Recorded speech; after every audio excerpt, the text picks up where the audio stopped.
बाढ़ मुक्तम भगवत उत्तम श्लोकस्य श्रीमच्चरणारविंद मकरंद रस आवेशित चेतसो श्री भागवत परमहंस दैत कथाम किंचिदंतराय विहिताम स्वाम शिव तव माम पदवीं न प्रायण हिन्वन्ति।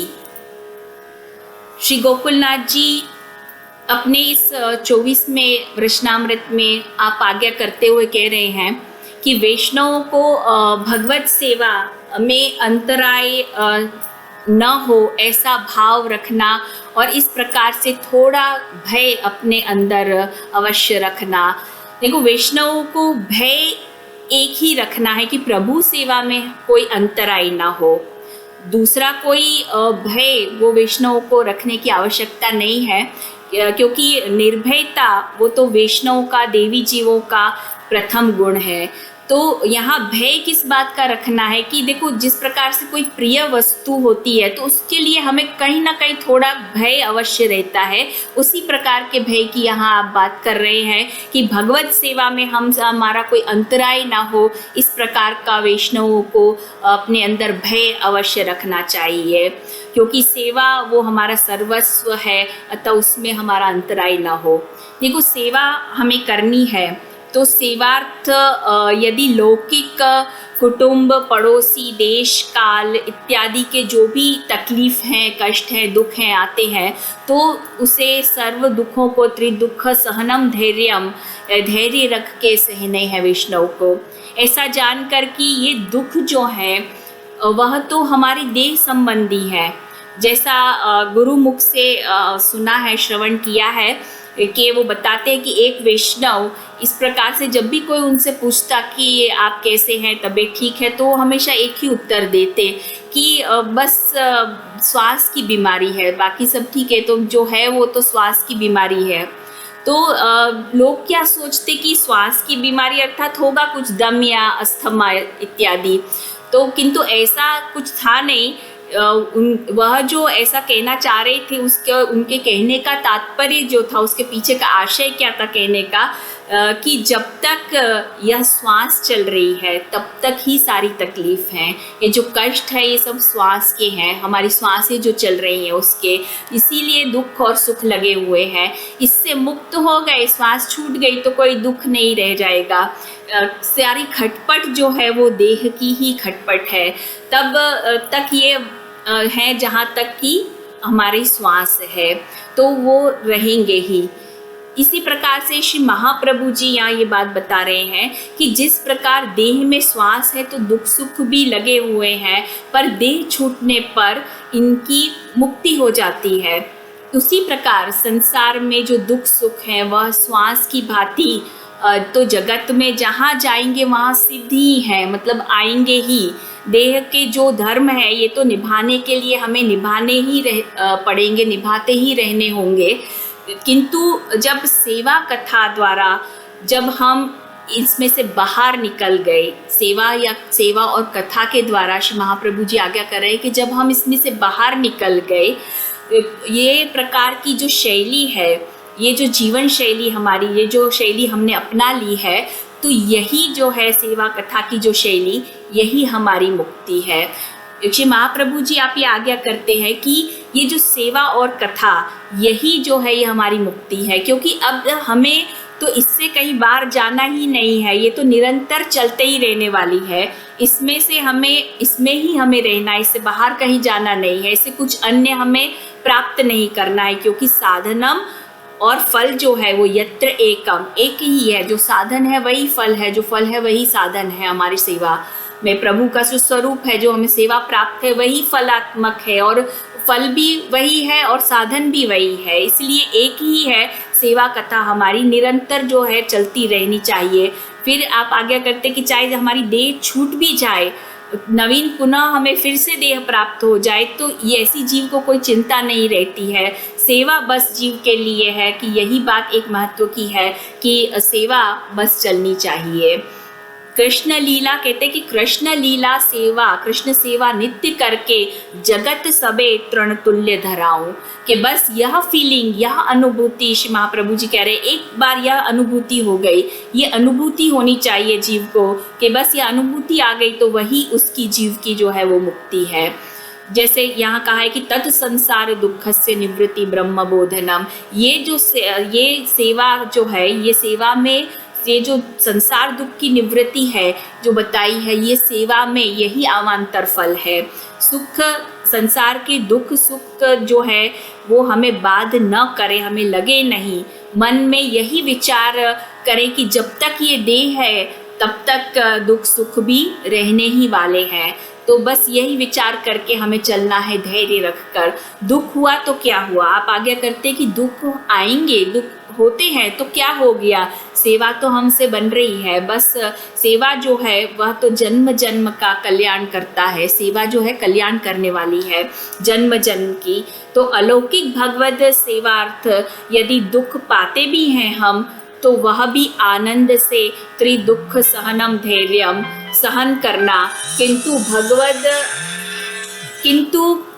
भगवत सेवा वह आप आज्ञा कर रहे हैं कि जीव को मन लगा के करनी। दुख आएंगे जाएंगे, ये तो हमको सहन करने ही है, जैसा आप आज्ञा कर रहे हैं त्रिदुख सहनम धैर्यम, धैर्य रख के हमें सहने हैं। परंतु भगवत सेवा वह जीव को मन लगा के करनी है, क्योंकि भगवत सेवा वो अति दुर्लभ है। जब प्रभु जीव पर अत्यंत कृपा करते हैं तब सेवा का संयोग बनता है। आगे आप आज्ञा करते हैं कि प्रभु सेवा प्रीतिपूर्वक करे, उसे घटाई नहीं। जैसे नेक अगर आपने बांधा है प्रभु का, मतलब भगवत सेवा में जो आप यहाँ नेक की बात कर रहे हैं, सेवा की नहीं, मतलब सेवा में जो आप नेक बांधते हैं, तो उसके विषय आप यहाँ आगे आज्ञा कर रहे हैं कि आप नेक मतलब एक फिक्स आपने जो अमाउंट प्रभु को भोग धरने के लिए बांधा है, तो उसे आप घटाई नहीं, यदि एक बार बांध दिया। इसीलिए हमारे गृह सेवा में मुख्यतः हम नेक नहीं बांधते हैं, क्योंकि यदि कभी हमारे से कुछ बना, कभी कुछ नहीं बना, इसीलिए नेक बांधना वो गृह सेवा में हम नहीं करते हैं। तो इसलिए यहाँ आप आज्ञा कर रहे हैं कि जो अगर नेक बांध लिया किसी ने अपने प्रभु का कि हमें इतनी वस्तु ठाकुर जी को धरनी ही है, तो फिर उसमें से आप उसको घटाई नहीं, ये आप यहाँ आज्ञा कर रहे हैं। इसलिए अपनी सामर्थ्य आप कह रहे हैं, इसलिए अपनी सामर्थ्य देखकर ही नेक फिक्स करें प्रभु का। आगे आप आज्ञा करते हैं कि यदि हमारे अंदर कुछ गुण हो, किसी भी प्रकार के हमें कुछ क्वालिटीज़ हो, कुछ गुण हो, तो हमें हमें कुछ सुंदर रीत से कुछ चीज़ आती हो सेवा में, तो यदि कोई वैष्णव आपसे पूछता है तो उसे कहें, प्रेम से कहे। किंतु आप आज्ञा करते कि जगह जगह ठोर ठोर कहते नहीं फिरें, अपने गुण का अभिमान न करें। तो वैष्णव को प्रेम पूर्वक बताना चाहिए। मार्ग में वैष्णव को उत्तम जाने, ऐसी आप आज्ञा कर रहे हैं। बड़भागी माने, प्रभु ने उनका अंगीकार किया है। अन्य जो वैष्णव हैं उनके लिए आप आज्ञा कर रहे हैं कि उन्हें बड़भागी माने, प्रभु ने उनका अंगीकार किया, इस प्रकार से विचार करें। भगवत धर्म में छोटा या बड़ा न जाने, प्रभु कृपा को ही देखें। क्योंकि देखो कितने जीव जो हैं वो आप आज्ञा करें कि मार्ग में आते ही सही दिशा में, उनकी जो दिशा होती है सही दिशा में चलते हैं, सही दिशा पकड़ते हैं। किंतु कई ऐसे जीव होते हैं जो मार्ग में आ गए किंतु जन्म व्यतीत हो जाता है, किंतु हो जाने पर भी उन्हें कुछ क्या है समझ नहीं आता है, समझ नहीं पाते वो जीव। इसलिए आप यहाँ आज्ञा करें कि इस मार्ग में बड़े छोटे का प्रमाण नहीं है, यह मार्ग तो कृपा का मार्ग है, इस मार्ग में तो कृपा का ही विचार है। आगे आप आज्ञा करते हैं कि इस मार्ग में जो शरण आते हैं उन्हें सर्व को, जो भी अन्य वैष्णव उनको अपने सजातीय ही मानने। आगे आप पुष्टि मार्ग में जो वस्तुएं प्रभु को अंगीकार कराई जाती हैं उसके विषय बता रहे हैं। जो अंगीकार करते हैं या जो वर्ज्य है, जो वस्तु वर्ज्य है उसके वस्तु को बता रहे हैं कि ठाकुर जी को धरनी नहीं चाहिए। जो वस्तु है उनके विषय आप यहाँ बता रहे हैं कि तरबूज है, मूली है, गाजर है इत्यादि, ये सब प्रभु को धरने निषिद्ध है। यहाँ आप इस वचनामृत में आज्ञा कर रहे हैं। आगे आप कहते हैं कि आप थोड़ा भी कर रहे हैं, सेवा जो भी कर रहे हैं आपसे बन रही है, किंतु जो भी कर रहे हैं वो पुष्टि मार्ग की रीत सो करें। जो पुष्टि मार्गीय रीत है हमारी उस प्रकार से करें। पुष्टि मार्ग की रीत प्रमाणे थोड़ा भी किया आपने, किंतु श्री आचार्य चरण का आश्रय कर किया, तो उस धर्म से प्रभु हमारे प्रसन्न होते हैं। हमारा जो स्वधर्म है जो हमें प्राप्त है उसे करें। जैसा श्रीमद् भगवद गीता में भी आज्ञा कर रहे हैं कि स्वधर्मे निधनम श्रेयम परधर्मो भयावह, कि जो अब धर्म पराया है, हमारा कर्तव्य नहीं है, यदि हम उसे करने जा रहे हैं तो वह भय उत्पन्न करता है, जिससे कि कुछ प्राप्त नहीं होता, कोई फल प्राप्त नहीं होता है। इसलिए जो हमारा स्वधर्म है, कर्तव्य है हमारा, जो हमें प्राप्त हुआ है उसे ही करें और उत्साहपूर्वक जो बने सो करें।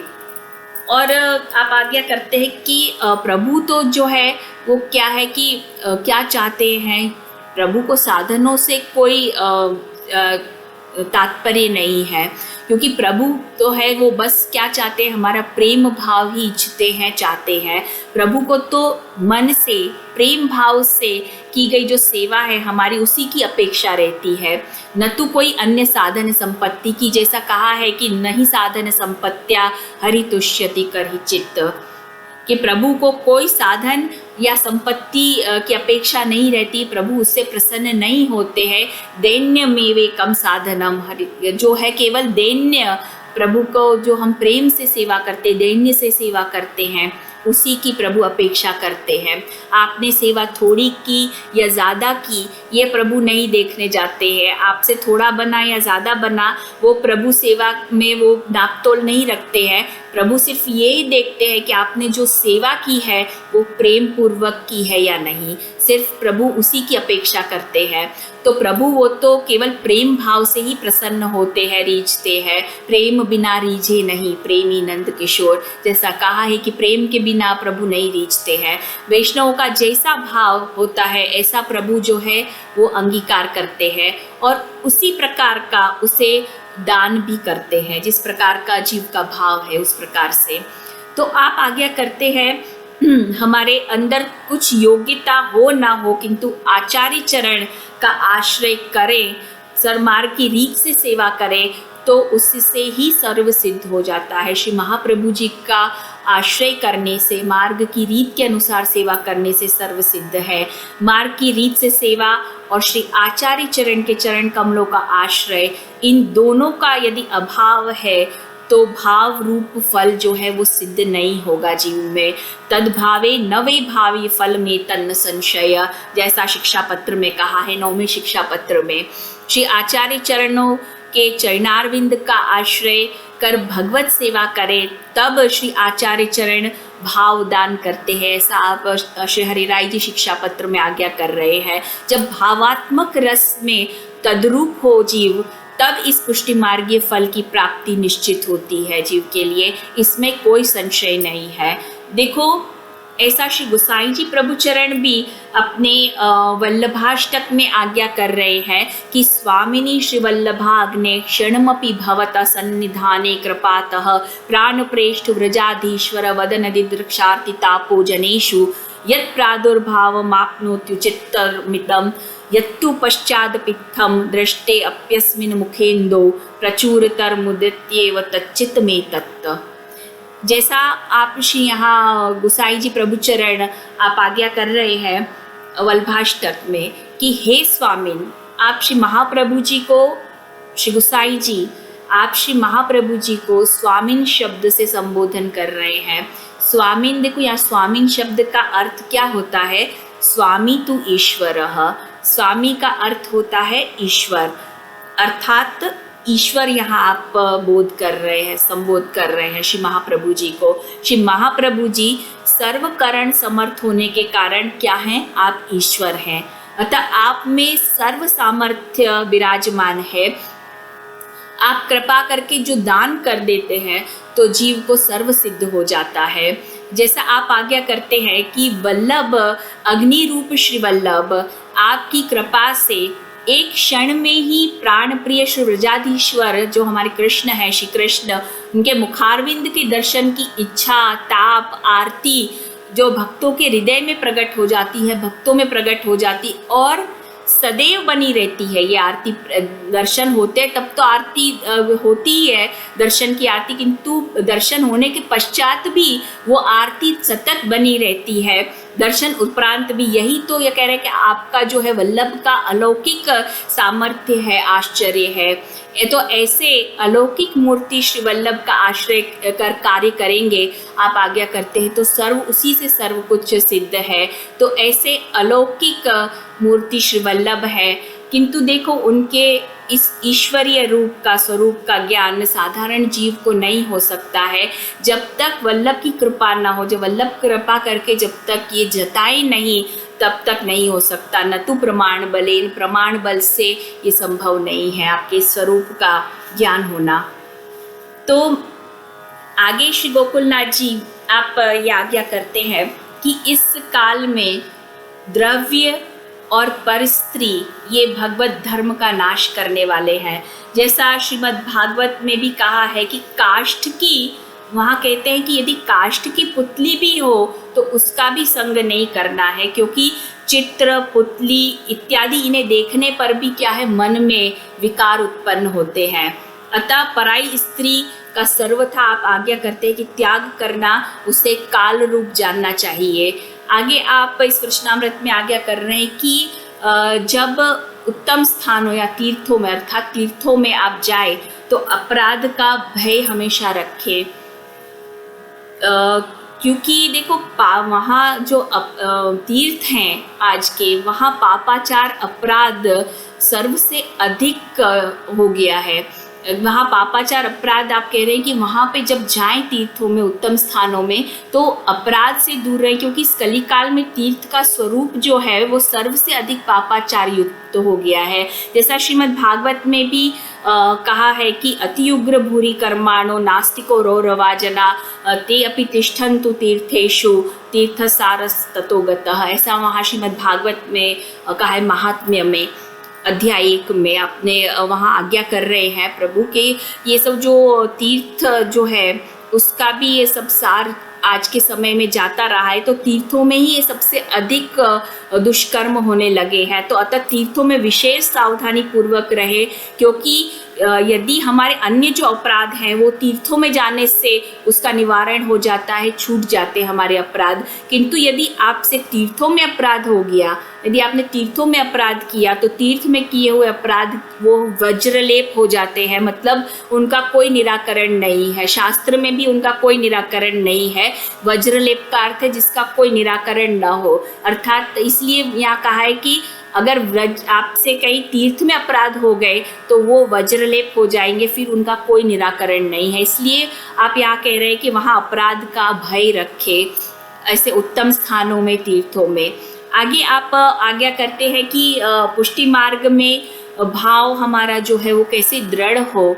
तो आप यहाँ बता रहे हैं कि श्रीमद् भागवत के पठन से, श्रवण से, स्मरण से, पाठ द्वारा, एतन मार्गीय ग्रंथों की टीकाओं के दर्शन करने से, श्रवण अर्थात पठन करने से, अध्ययन करने से भाव जो है दृढ़ होता है।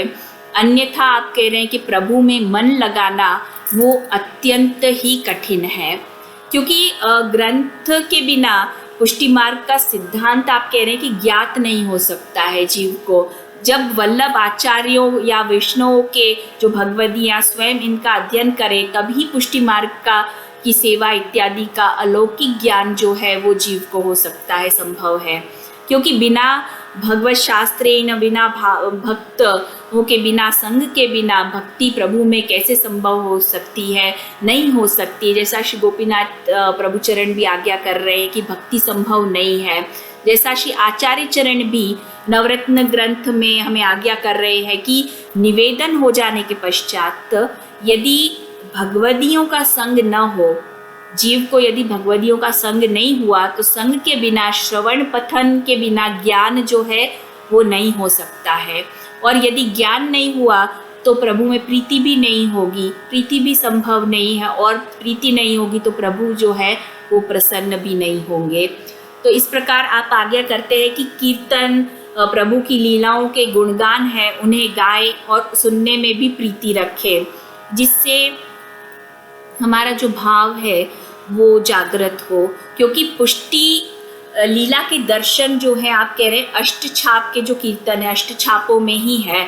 बाकी जो अन्य मार्गी कीर्तन है वह तो प्रभु के आप यहाँ आज्ञा करें कि अलग अलग युगों में जो अंश कला अवतार हुए हैं, रूप प्रकट हुए हैं, उनके हैं, किंतु हमारे पुष्टि प्रभु की जो लीलाएं हैं उनके ये कीर्तन वो अष्ट छाप में ही है। हमारे पुष्टि प्रभु की वो लीलाएं नहीं है, वो जो अन्य मार्ग के कीर्तन है वो अंश कला रूप प्रकट हुए उनके कीर्तन है, हमारे पुष्टि प्रभु की लीला के नहीं है। वह तो केवल अष्ट छाप में ही आप आज्ञा कर रहे हैं कि कीर्तन जो है उनके ही हमारे प्रभु की लीला उसमें विराजमान है पुष्टि प्रभु की। आगे आप प्रभु के सन्मुख कैसे जीव को रहना, उठने बैठने चलने इत्यादि की जो क्रिया है वो किस प्रकार से हमारे प्रभु के सन्मुख हमें करनी चाहिए, इस विषय आप यहाँ आज्ञा कर रहे हैं। आप बता रहे हैं कि जब श्री ठाकुर जी विराजते हैं, ठाकुर जी जब विराजमान होते हैं तो श्री ठाकुर जी के सन्मुख दंडवत करें, सन्मुख में दंडवत करें, पीठ पीछे प्रभु के दंडवत न करें। अर्थात जहाँ श्री ठाकुर जी की पीठ है, जो ठाकुर जी विराज रहे हैं पीठ है, तो वहाँ पीछे से आपको दंडवत नहीं करने हैं, कभी आगे प्रभु के सामने सन्मुख में जाके दंडवत करने हैं। पीठ पीछे श्री ठाकुर जी के बैठे भी नहीं, आप करें दंडवत भी ना करें और बैठे भी नहीं। वो इसलिए इसका कारण आप बता रहे हैं कि ठाकुर जी हैं जो श्री ठाकुर जी के पीठ पीछे क्या है, बहिर्मुखता है, इससे जीव बहिर्मुख होता है। इसीलिए हम ठाकुर जी को पीठ करके नहीं जाते हैं कभी भी, क्योंकि ठाकुर जी की पीठ आप कह रहे हैं पीठ पे बहिर्मुखता है। इसका बहुत सुंदर उदाहरण आप यहाँ श्री आचार्य चरण दामोदर लीला के प्रसंग में श्री आचार्य चरण श्री महाप्रभु जी दे रहे हैं। यहाँ आप कहते हैं कि श्री यशोदा जी जब श्री ठाकुर जी को पकड़ने के लिए, बांधने के लिए, पकड़ने के लिए आई तो श्री ठाकुर जी वहाँ से भागे, और ज्यों ज्यों श्री ठाकुर जी भागे त्यों त्यों पीठ ठाकुर जी की दिखी। तो क्या है, यशोदा जी में अधिक क्रोध बढ़ा और स्नेह छूटा उनका। इसलिए आश्रय आचार्य चरण आप इसका उदाहरण देके यहाँ आज्ञा कर रहे हैं कि इस प्रकार प्रभु के सन्मुख कभी आप पीठ दे के न जाए और प्रभु के पीठ पीछे न बैठे, पीठ पीछे दंडवत न करें, क्योंकि वहाँ बहिर्मुखता होती है, इसलिए जीव बहिर्मुख होता है। तो प्रभु के सन्मुख बैठना, पीठ न करे। आगे आप आज्ञा करते हैं कि प्रभु श्री ठाकुर जी अपने घर में विराजते हैं जब, वो उनमें गुरु भाव और प्रभु भाव ये दोनों भाव रखने हैं। आप आज्ञा कर रहे हैं कि जो हमारे ठाकुर जी में हमारे सेव्य स्वरूप है उनमें गुरु भाव भी रखना है और प्रभु भाव भी रखना है, क्योंकि प्रभु के मुखारविंद रूप श्री आचार्य चरण है।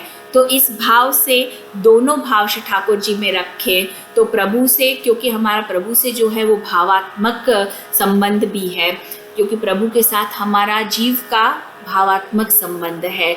देखो पुष्टि मार्ग में कहते हैं कि भाव जो है वो मुख्य है, भाव से जो संबंध जुड़ता है, भाव का जो संबंध है वह दृढ़ संबंध होता है, दृढ़ संबंध बताया है उसे।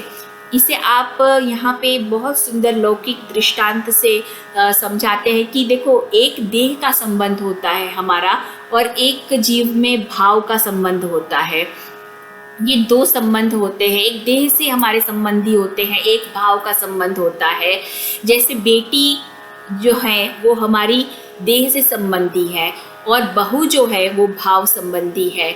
यहाँ आप ये दृष्टांत बता रहे हैं कि बेटी अपने देह से ही प्रकट हुई है परंतु पराई घर जाती है, भले ही पाली पोसी है फिर भी वो अपने घर की नहीं है, और बहू किसी अन्य की पाली पोसी हुई है, अन्य की बेटी है, तो भी उसके साथ हमारा क्या है, वो हमारे घर में आती है तो हमारा उससे भाव का संबंध है।